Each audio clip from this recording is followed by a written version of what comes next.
Happy Monday, everyone. Welcome to CNN 10. I'm Coy, and I'm so grateful to be right here with you.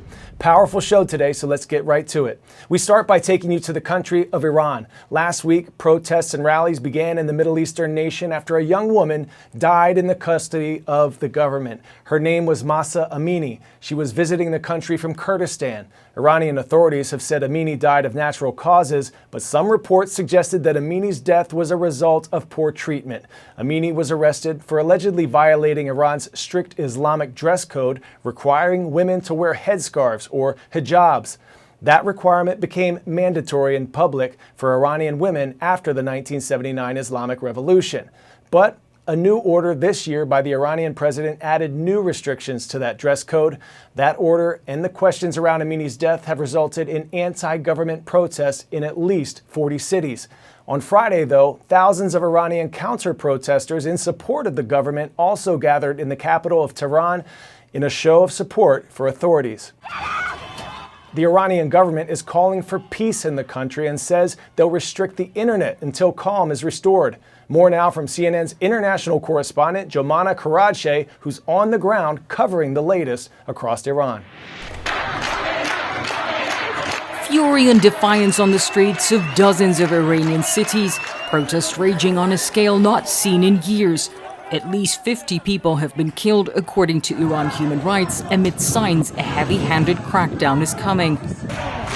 The protests were sparked by the death of a 22-year-old woman in the custody of the notorious morality police, who say they detained her for not abiding by their strict Islamic dress code. The government says it's launched an investigation. They claim Mahsa Amini died of a heart attack. Her family blame her death on police brutality. Calls for accountability have turned into cries for freedoms this generation of Iranians have never known. Young women are rising up, leading protests in unprecedented acts of defiance, burning the headscarves they've been forced to wear for decades.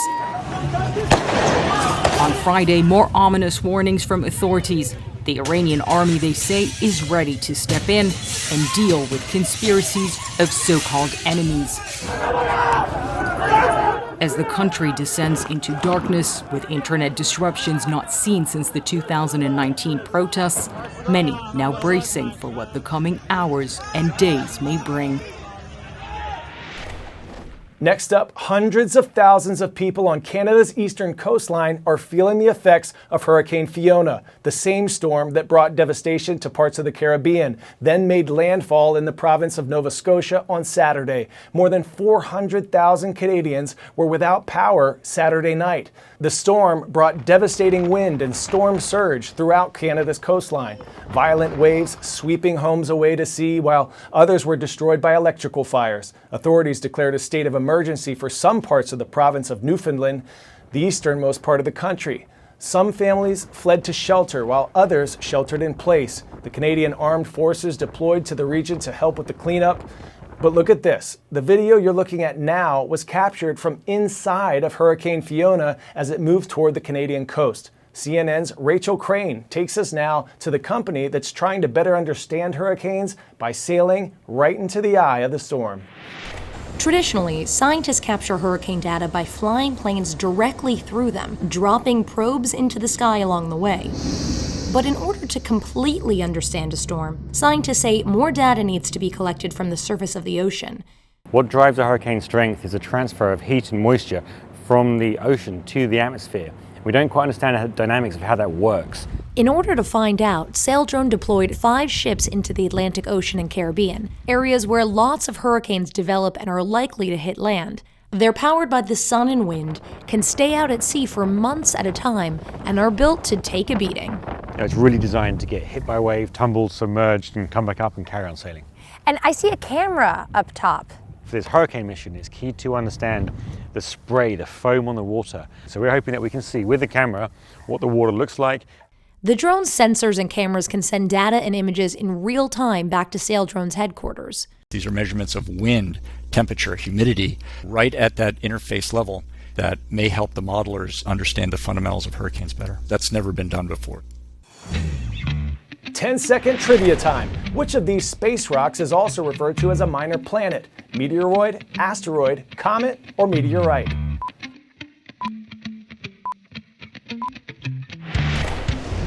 Asteroids are also called minor planets, and today NASA plans to crash a spacecraft right into one.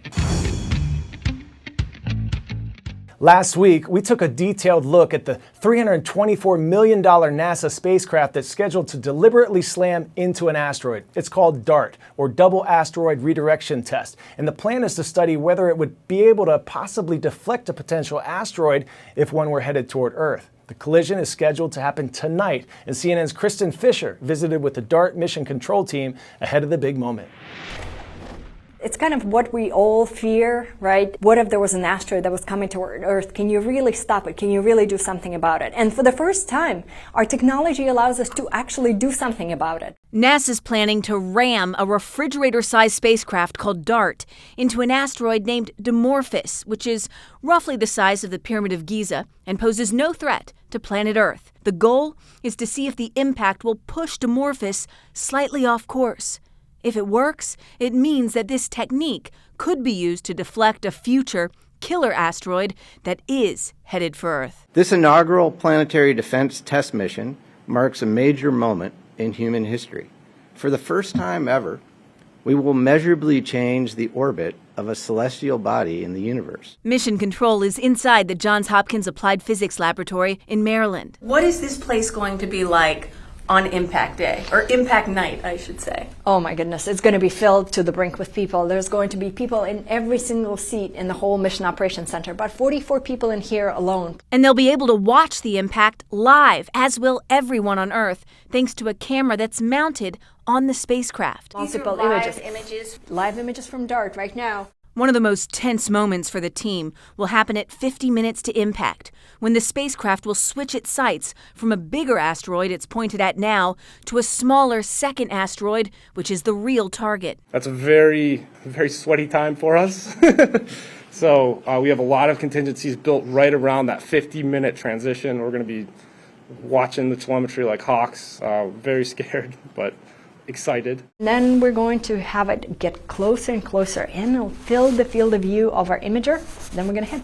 It's a moment this team has been training for months, but even the rehearsals have been tense. We just all one by one stood up with all of our headsets, and all of us were intently watching the screens, just watching the asteroid get bigger and bigger. And my heart was actually palpitating because I was like, this is not normal, right? It's just a rehearsal, but yet you really felt like you were about to hit that asteroid for the first time. You're really testing technology that could potentially save all of humankind down the road. Down the road, right. Now, we should know almost immediately on Monday night if the DART spacecraft successfully hit its target. But NASA says it's going to take a few weeks to determine if DART was successfully able to move that asteroid just a little bit off its current orbit. Kristen Fisher, CNN, Washington.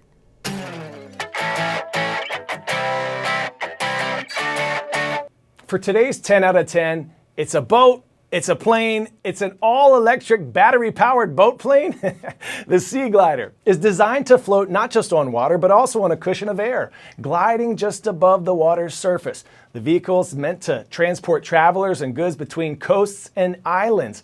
This is just a quarter-scale prototype, but the co-founder of the company, called Regent, says a full-size ride gets a trial in 2024. So if you were going to go somewhere you can't go by car and you'd rather not go by boat or plane, maybe you'll be sea gliding soon.